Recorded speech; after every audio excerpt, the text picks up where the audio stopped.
to, um, turn your video off. But so if you don't know me, I'm Catherine Ewing. Um, I wear a lot of hats. Sometimes, mom, mentor, midwife, therapist, coach, speaker, whatever you need in the moment, I can morph pretty easily. But the one theme that has been consistent throughout my life is that I have always worked for equality, justice. A lot of it has been around women and women's work, but certainly racial and economic justice and, personal um, healing and awakening in not only my therapy practice, but, in the courses and classes that I teach.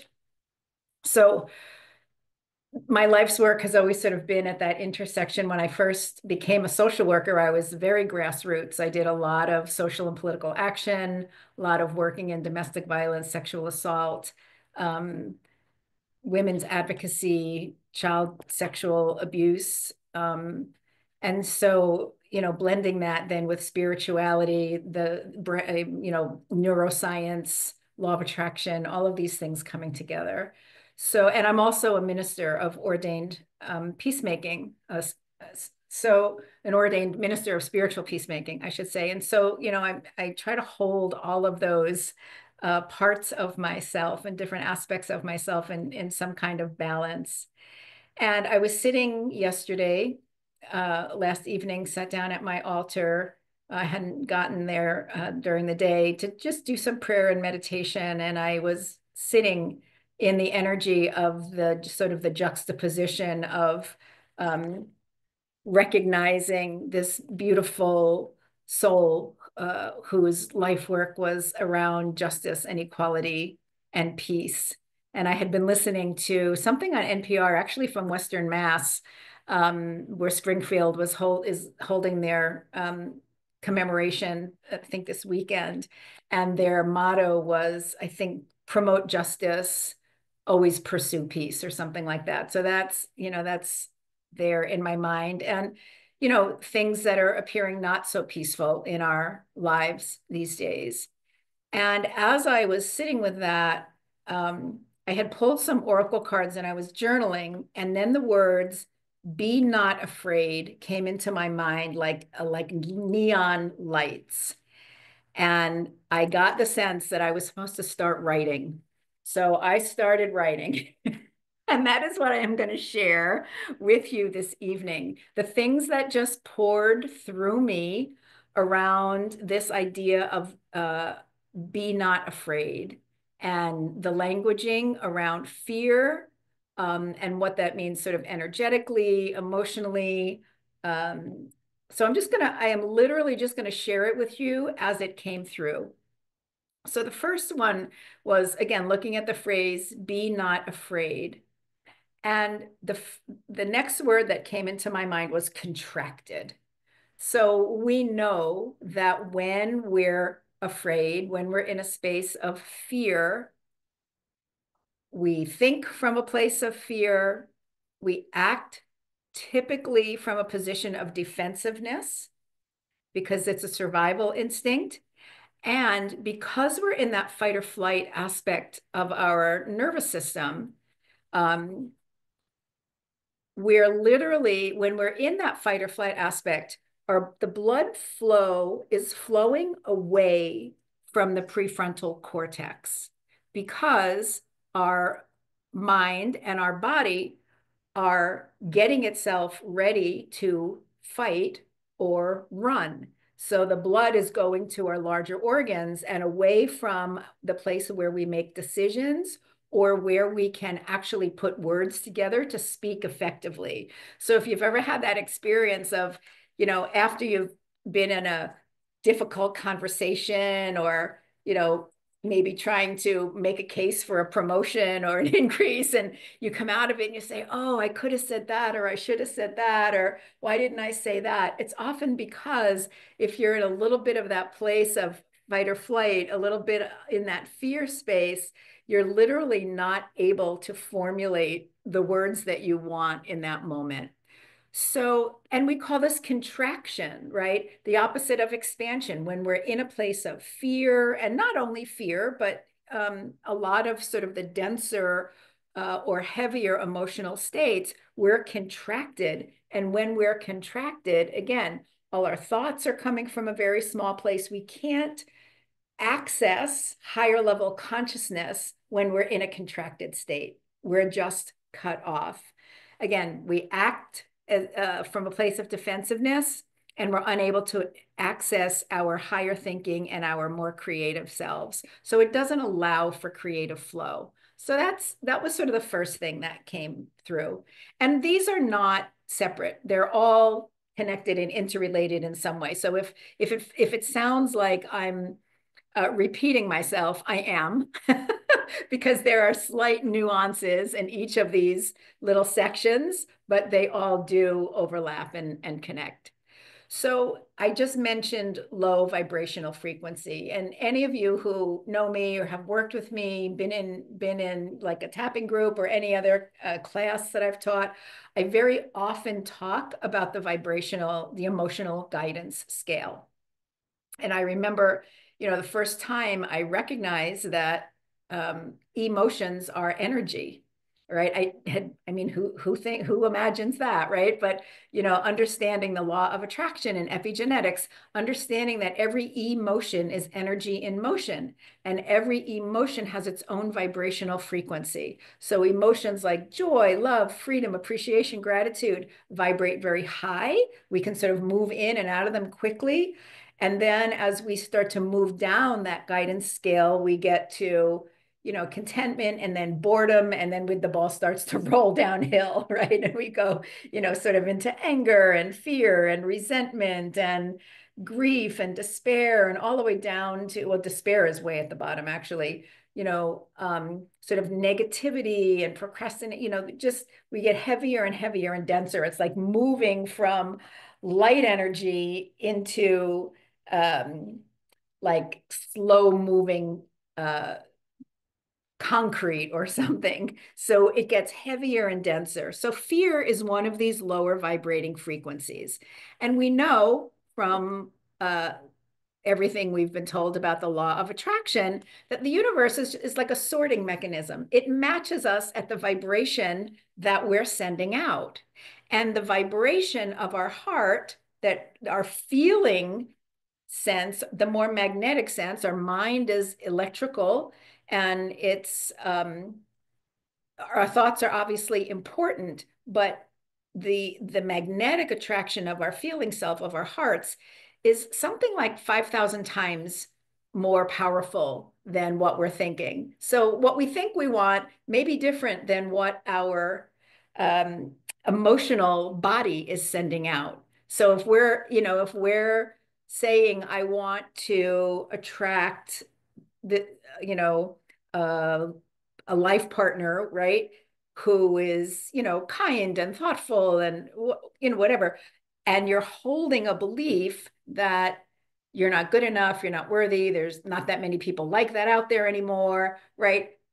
That feeling state is going to overpower your thoughts. So fear is a very low vibrational frequency. And because we attract that which is a match for the energy we're vibrating with, when we're in fear, we then increase the likelihood of attracting exactly the thing or things that you're most in fear of. Even when you're saying, I don't want, the fact that I don't want X or Y or Z, the fact that you're focused on that thing, it like discounts the word don't, and the energy is still around the thing that you're thinking about. So the more we sit in a space of fear, just like the more we sit in a space of worry, it's like practicing creating the very thing that you don't want. Does that make sense? From those of you whose heads I can see nodding. I'm so glad you're not frozen anymore, Jamie. All right. And we'll have some, if there are questions, just jot them down. We'll take a little time for questions and answers at the end before we do a little visioning about the world we do want to create. The third piece that came in is that when we, in the larger scale, when we're sitting in fear, there's sort of an assumption that we don't trust in the larger long-term plan of the universe. We don't trust that it's all working out for the greatest and highest good. We don't trust that the universe has our back, so to speak. So the question was asked of me as I was jotting down, if you could stay in a place of faith and trust rather than fear, I guess this wasn't a question. If you could stay in a place of faith and trust rather than fear, you'll be better you'll be better align yourself with the flow of the universe and the desire of the creator that we actually live in joy and abundance. So even though the immediate situation may be something that creates a state of fear or worry or anxiety, if you could possibly start to move into trust that there's something bigger going on here, this is an opportunity for healing, there's a lesson here. And I'm not saying do a spiritual bypass. I'm not saying jump over your actual initial feelings of fear or worry or concern or resentment or whatever it is. Definitely be with those and work with them, whether it's through tapping or journaling or getting outside in nature or whatever, whatever ritual or ceremony you might do. But then see if you can shift into being more curious about what could possibly be the bigger picture or the lesson here. And I want to just make it a little more personal. So when you want to make a change in your life, when you commit to making a change in your life, usually we know that that's going to shake things up a little bit. When something has to change, it's going to get uncomfortable for a while, and you're going to have to deal with some stuff that maybe has been under the surface, that maybe you have pushed aside or put in the shadow or haven't wanted to deal with. But if you're going to make a big change in your life, you can expect that some things are going to come up. And you've got to allow the time and the space for those things to be revealed, right? That's the languaging. It's got to be revealed before it can be healed. And before, when I talked about the sun shining on what's been in the shadow, which is the energy of Pluto, which is now in Aquarius, this is really what's happening. And Pluto, as one of the outer planets, definitely its energy is about large social change. The last time Pluto was in Aquarius 248 years ago was the French and the American Revolution, just to put that in a little bit of context. So when Pluto is in Aquarius, and it'll be there for 20 years, it takes about 248 years to do its full circuit. So it's in each sign for about 20 to 25 years. We've got 25 years here of Pluto shaking things up in Aquarius, which is about change and both individual and collective sort of responsibility. So that which has been in the dark, hidden deep in the shadow, has got to be seen in order to be dealt with so that it can literally be healed and then released. Mary Magdalene, and I pulled her deck out tonight. This is the Gospel of Mary Magdalene's Oracle deck.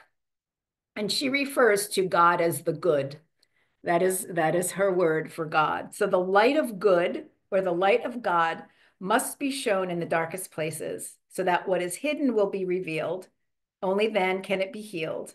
So can you trust that these next weeks, months, years can allow a light to be shown on what has been hidden, what has been in the shadow? Hi, Sharon, welcome. So that it can be revealed and healed. We may see a lot coming out in these next years, revealing a lot of what has been in shadow. so that we can create a more loving, equitable, and sustainable world. So any questions about that piece? Sharon, I'm just going through some of the different things that dropped in for me last night as I started to journal some of this. I just got out of work and I said, oh my God, I gotta go do this. I'm so glad you're here. Thank you for jumping in. You bet. All right. So everybody good on that last piece? Okay. So the next thing that popped in, and again, these are not in any particular order. This is just how spirit dropped them into my consciousness, which is, and this goes back to the law of attraction piece, that which you give your attention to expands. We know this, right? When we focus on what we don't want, we're actually giving our energy over to that thing, even though we don't want it. And I mentioned this a couple of, minutes ago. The words no, don't, not sort of don't exist in the language of the universe. It's our attention, it's our energy, it's our focus that, our vibration is putting out. So even if we don't want something, if we're thinking about it or focusing on it or giving it our attention or our energy, then we are literally increasing the power of that thing. So we're being asked, instead of focusing on the fear or whatever particular thing that might be for different people. I know, a lot of my clients my age are worried about Medicare and Social Security and, those kinds of things. Certainly, there are targeted communities who have got to be feeling very, very vulnerable at this point. But whatever your particular version of fear might be, can you sort of break it down, use your own discernment to break it down sort of to its most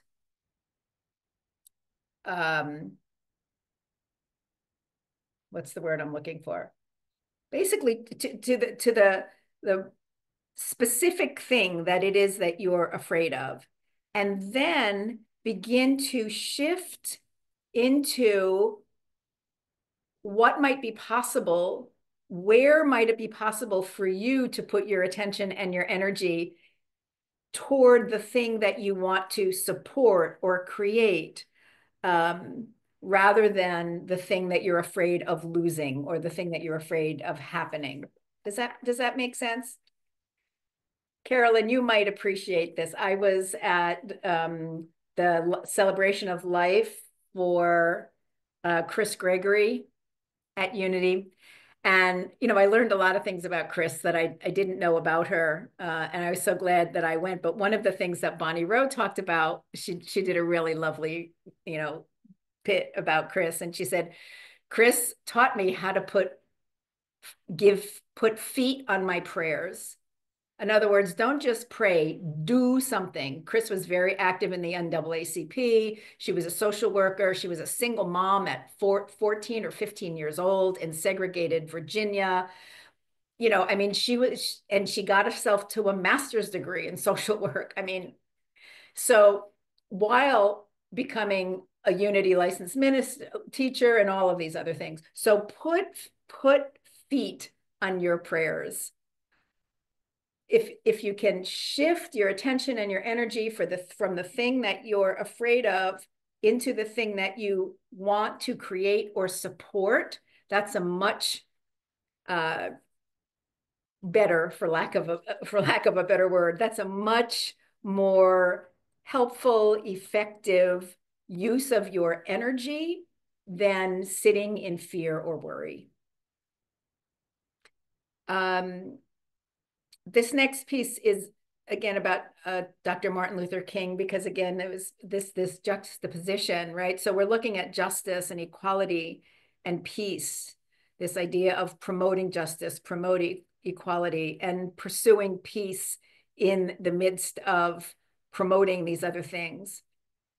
And thinking about it from so I took vows as a spiritual peacemaker 20 years ago. and have been trying to, in this whole time, balance my natural sort of activist, social activist, political activist, always marching, always on the soapbox, right? Always doing the thing versus being a peacemaker. Like that's not an easy, so I can appreciate, to in a very small way, what Reverend Dr. Martin Luther King faced, right? Because he put his feet on the pavement literally in his work for justice and equality, and also held that nonviolent, commitment to peace.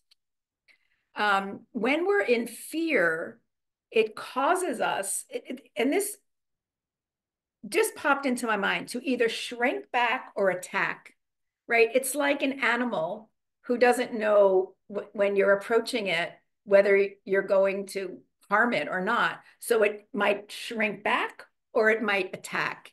And when we're in fear, those are the two responses I think that come to us most easily. So it doesn't allow you really to be in that parasympathetic, in that calmer aspect of your nervous system, so that you can focus on the issues that you want to support, or the qualities that you want to grow in yourself, or a way of being that you would like to promote, or a vision of a world that you would like to create. Fear doesn't allow that because it's a survival instinct. And it only allows a survival response, shrinking back or attacking. So this is where, for me, this is probably the trickiest thing. Spirit was coming through to say, knowing that this energy of fear doesn't allow you to be in the highest aspect of yourself, or to focus on the positive things to move forward with. So how do we shift that? Hold those who are, first of all, hold those who are negatively impacted by, and I'm talking now specifically any new policies or programs that may either be instituted or pulled away. Hold those people in compassion and in love, first and foremost, as far as I'm concerned. Some of us have more privilege. Some, in one way or another, we may not feel the impact of the potential changes from this administration in the same way that many other people might. So just keeping that, for me, first and foremost. It's not just about, am I doing okay? It's, how are other people doing, and how can I hold them in love and compassion? Engage in your spiritual practices and rituals. I've said so many times in the, I would say probably past 20 years, not the first 10 years necessarily, or maybe I did, of my real committed spiritual journey. I don't know how people get through the day when they don't have something that they can believe in to provide them some comfort, a place to land, um, something to pray to. Like I don't know how. And I used to be very skeptical. So coming from me, this is a strong statement. But I remember when I was a teenager coming home from school, and my mom, who passed away very soon after that when I was just out of high school, used to watch something called the 700 Club. I think it's still on. And I used to scoff at that, like, what is she, this pie in the sky religion that, is going to save you. But I was so judgmental of her. And she was the sweetest, most loving woman.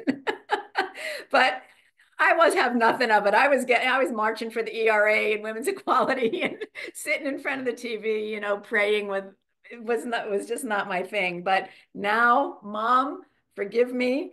I appreciate that, and I appreciate you.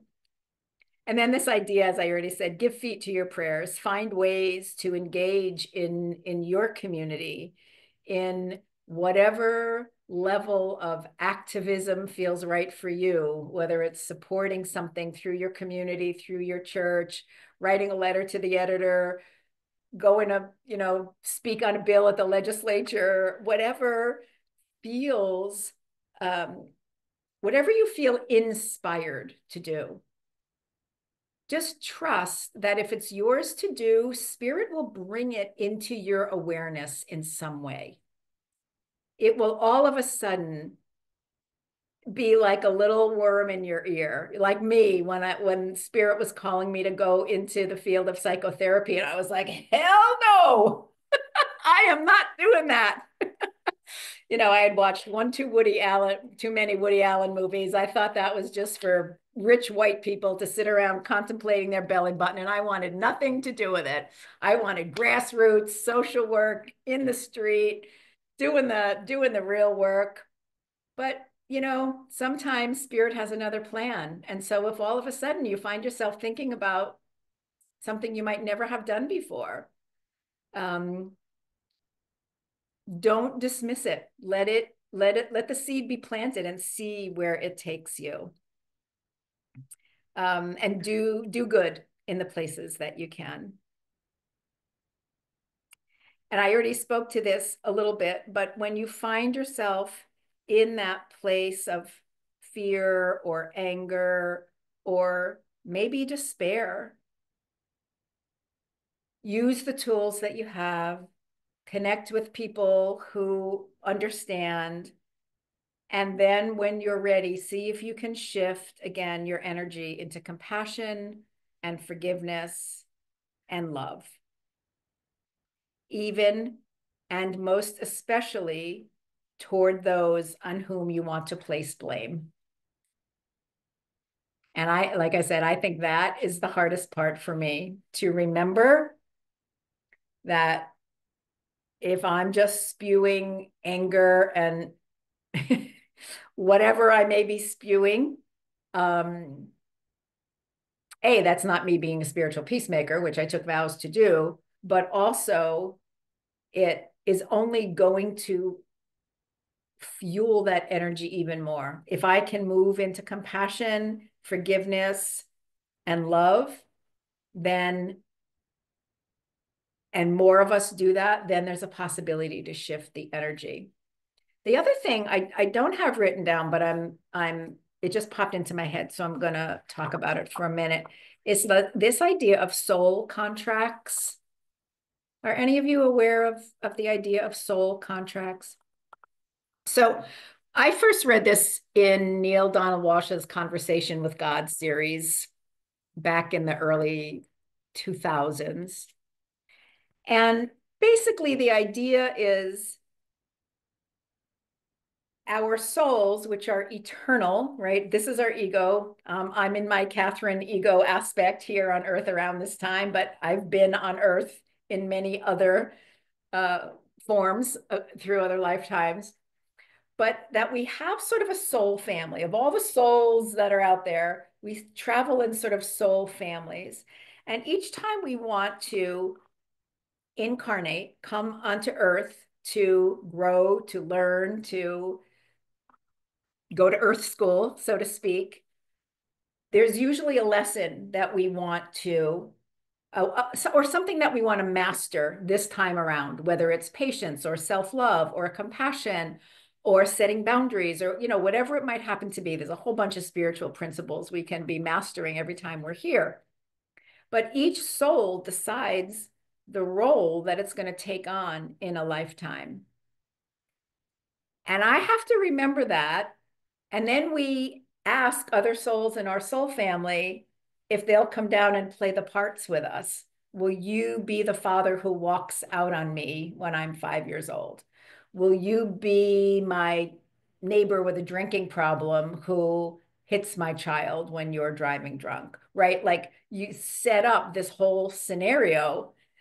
Um, and whatever you believe about that, take it or leave it. But for me, it says, and in Neil Donald Walsh's book, he specifically used the example of Adolf Hitler as a soul who chose to come in as like the dark side, right?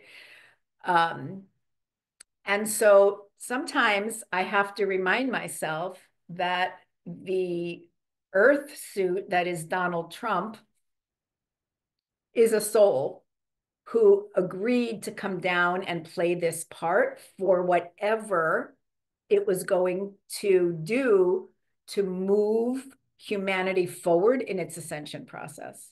Now, that doesn't mean he's conscious of that. He could be completely unconscious, but nonetheless, we are all souls and we can't get around that. So that helps me a little bit here when I really want to just like, I remind myself that soul came into that body and agreed to play this part.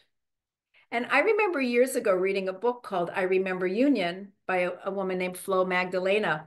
And it was a conversation between Jesus of Nazareth, Mary Magdalene, and oh my goodness, the guy who gave Jesus up for 10 pieces of silver. Uh, Judas Iscariot. And they're all in what the author called the swing between the worlds, deciding whether they want to come down and play these parts again.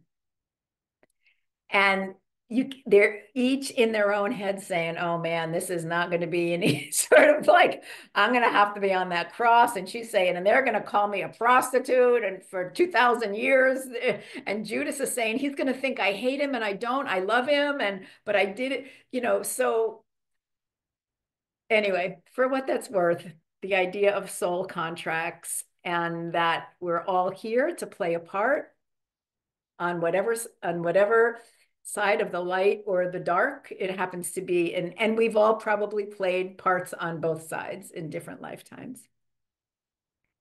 And I guess the final thing that sort of came through was the reminder that I think could be Hopi, maybe Navajo, somebody might know this, but the prophecy that says we are the ones we've been waiting for. I mean, I've been hearing this for 25 years, but we are the ones we've been waiting for. We're the ones who chose to be here on earth at this time during this incredible shift in humanity's evolution, right? And as I've heard it said, only the, really the ones who really wanted to be here to be in this, in the mix right now are here. And nobody else is going to save us. There's no savior. We are that. We are both fully human and fully divine, as Mary Magdalene talks about in her gospel. We are both. We are anthropos. Yeah, so we are the ones we've been waiting for. So shrinking back in fear or lashing out in fear isn't necessarily the way to be in our highest alignment or highest expression at this time when our love and our compassion and our commitment to equality and justice and peace are probably needed more than ever. So I'm going to just open it up, and if there's any questions or any confusion about anything, and then I want to move into a little bit of just the visioning, just what's the world that you want to call in to being. So Carolyn, I know I saw your hand up before. Excuse me. So I love what you said about that well, kind of almost a comparison with Donald Trump and Adolf Hitler, and that they, years, and I was raised Catholic, so the idea of these soul contracts was foreign to me when I first started learning about that. Matter of fact, I even just got back from an Abraham Hicks seminar in California. And so I'm very aware that our thoughts, positive or negative, attract what our reality is. So I respect what you said, that we come down and we're these characters and agreed to play, and that helps me get through that. Okay, Donald agreed to come down and wreak havoc here and give us the contrast boldly, so we can certainly define our desires of what we would like to see.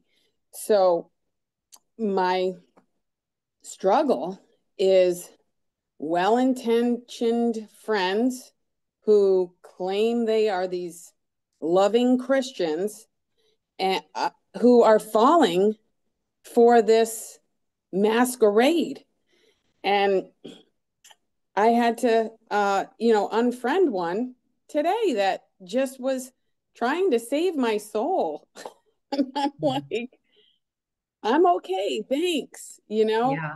How do I still? You know what? When do I hear you, and I know a lot of Yeah, us went through this yeah, 8 years ago, right? With family yeah. members and whatever. Right, right. And I'm reminded of a book that I read. It literally was one of those that like fell off the shelf Believe it. at I me believe it. at Barnes and Noble, like back in the day, called Oneness. And Okay. it's a channeled book by a woman named Rasha. And honestly, it was so early on in my own spiritual growth that I've read it. I read it probably like 5 times, and I had to read like every paragraph over and over and over again because it was so far beyond me.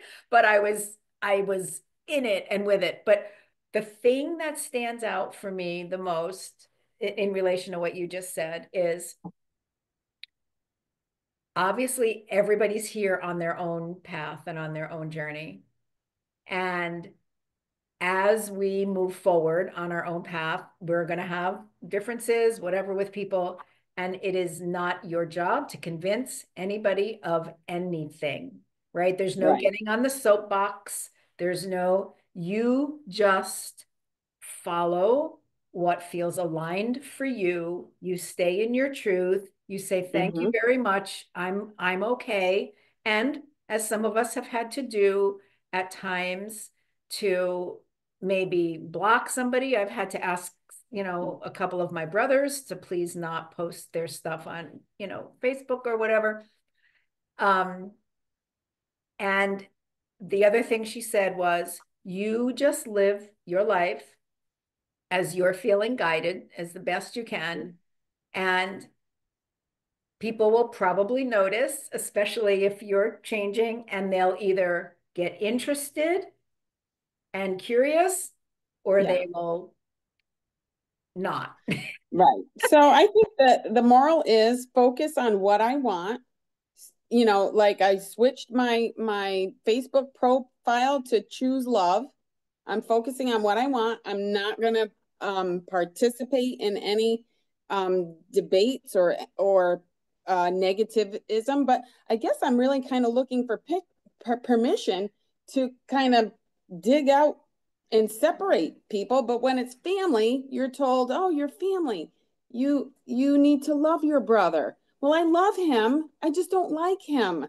How do I how do I foster that relationship when he constantly he lives, breathes, eats politics and is I mean, I don't very, want to get too much into the weeds about it, but it is and I don't want to difficult. monopolize. I have a therapist for this. So And I would just say again, just can we agree to disagree? exactly.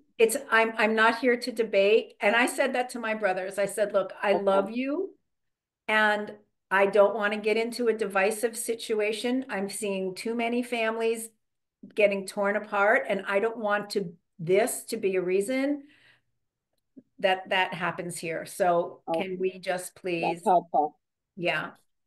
Thank you. The Thank you. less you engage, like if you Yep. withdraw your energy, and you might have to do some tapping, you might have to, do some journaling, prayer, whatever, do the Ho'oponopono prayer, ask, for spirit to just soften this, do a figure eight, do an infinity symbol between your heart and Yep. his, like all the Okay. things to just kind of let the energy drop That's my into curriculum. I will be a working more on it. And aligned I flow. thank you. I'll Yeah. be plugging in with you Yeah. as And often then as I remind can. yourself, I choose love.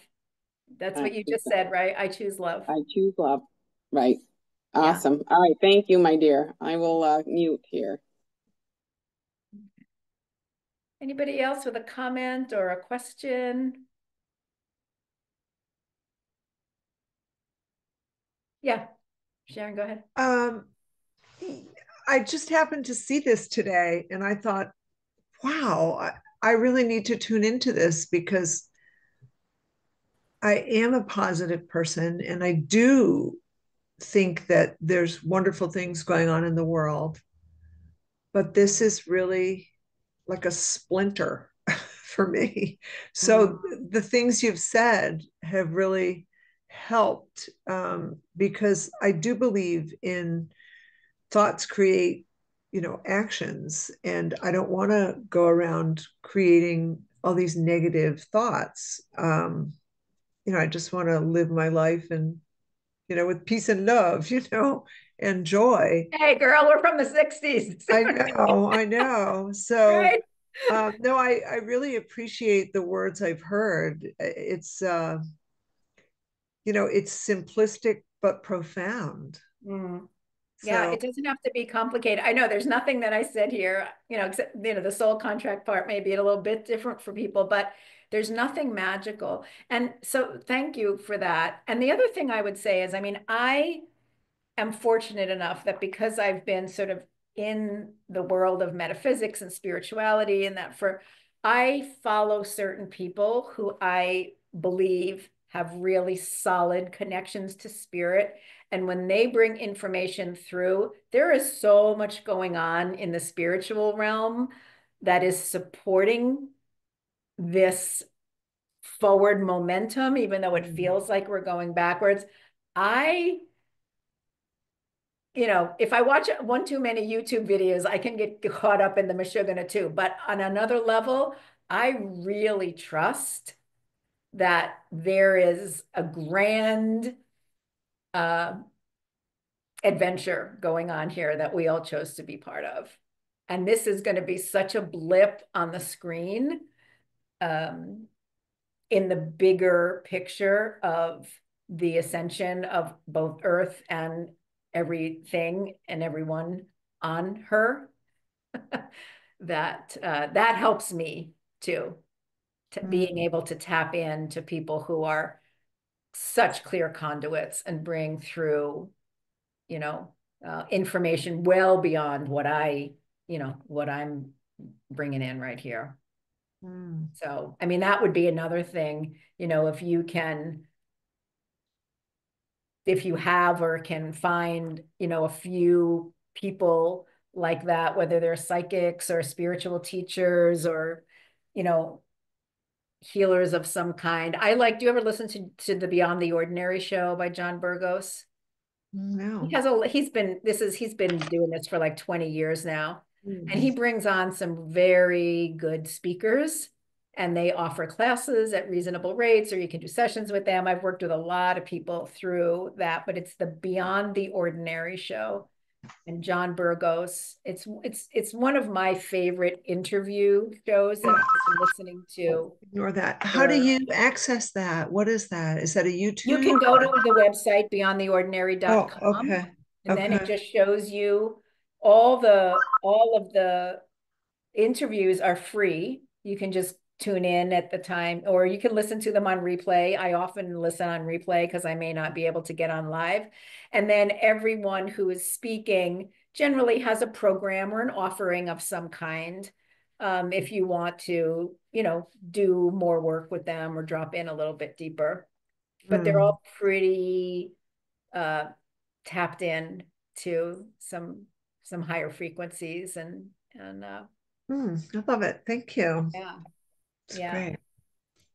So I'm just aware of the time and I didn't want to go over an hour. So is there anybody else who wants to share or sort of share even something about a vision of the world they would like to create? I mean, I've used the words equality. Yeah, Jamie, go ahead.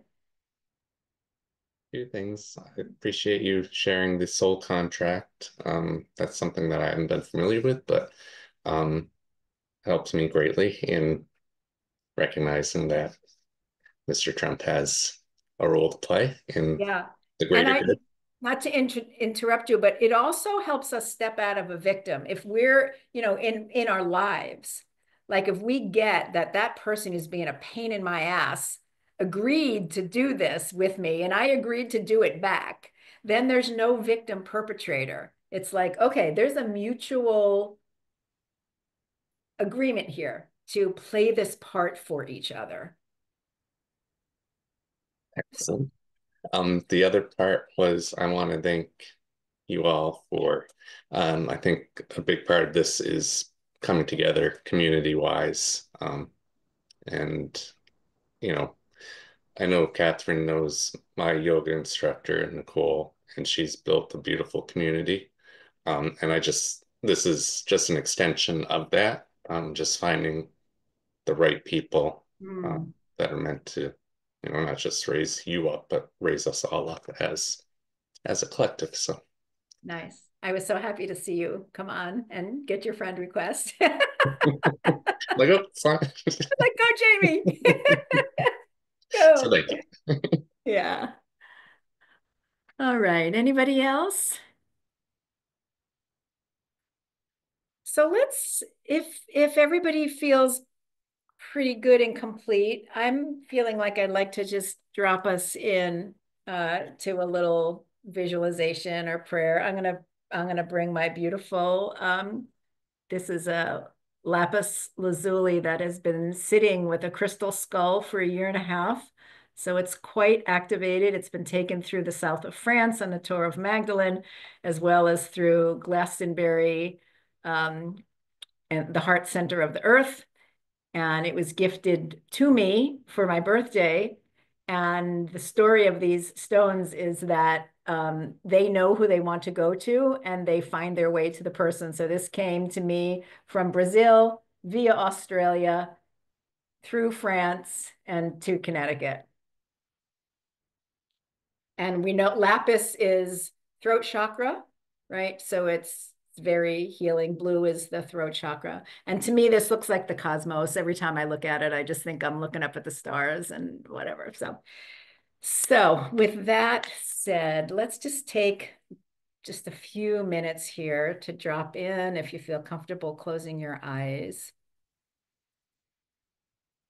And let's just take a few breaths in through the nose, just holding for a moment at that still point, and then exhaling slowly through the mouth.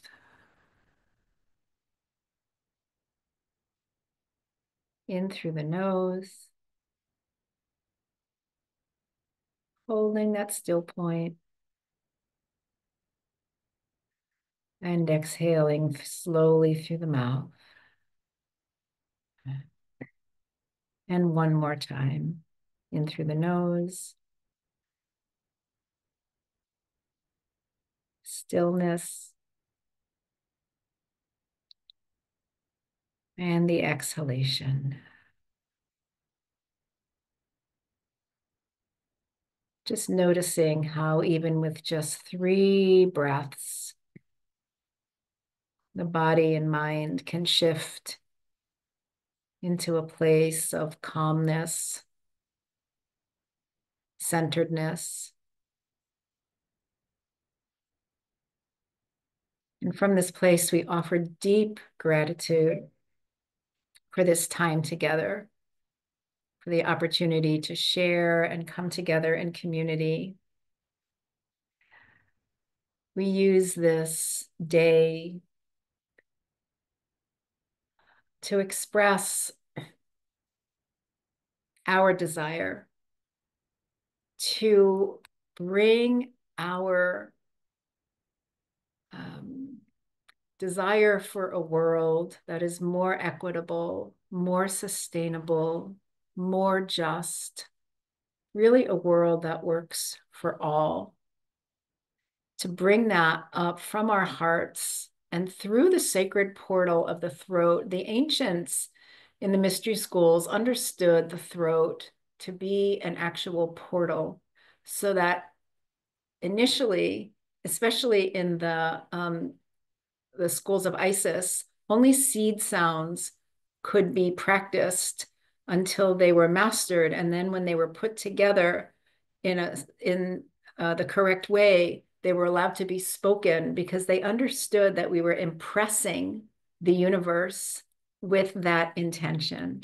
So let's move forward tonight, holding on to that understanding, and really that very deep knowing that what we speak into actually impresses itself onto the fabric of the universe. So let us speak words of peace, of love, of compassion, of forgiveness, of equality, of freedom. That's a word that's been coming up a lot recently, of freedom. Finding ways to anchor these higher frequency energies, gratitude and appreciation and joy and love and care. To take care with our own thoughts, our own words, and our own actions. Years ago, I've been following a woman named Peggy Black, who started, oh my goodness, 30 years ago. She's in her 80s now. Maybe she started 40 years ago with something called morning messages. And she used to just draw stick figures. And then she started channeling. And one of the things that she wrote and actually said to me that has always stuck with me is this question: is this thought, word, or action life enhancing or life detracting? Hoia kushnea takia na anaya shata kuhuya maka antea etia shana kia tia hanahaya koto hushaneata hoia kashiya tata akaya namakata no. Is this thought, word, or action, life or relationship, whatever you want to put in there, enhancing or detracting? Is what I'm thinking or about to say or do going to enhance a situation or detract from a situation? So we invite all of our guidance, our spiritual team, Father, Mother, God, Source, Creator, however you might imagine that, to guide us in these days and weeks, months, and even years ahead, to hold the highest vision of a world that works for all as our North Star, as our guiding light. Let us be in gratitude for the community that we have that can hold us up and we can support each other. And commit ourselves to choosing love. And so it is. I'm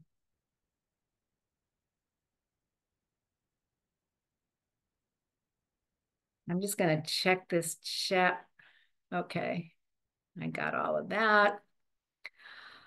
All right, my dears, we are right at the 1 hour mark. So I think unless anyone else has anything that they would like to share or close with, this is a good place to wrap up. Yeah, Carolyn. No, nothing to say. I have gratitude for every one of you here. Like Jamie was saying, this is lighting a spark in me a knowing that I need to find that where I belong. I need that community of like-minded people, and we will face this together, and good things will come. I needed this boost, and you know, I'm what is that saying? God doesn't call the equipped, he equips the called. Yes. And as Mary Magdalene say, love has already won.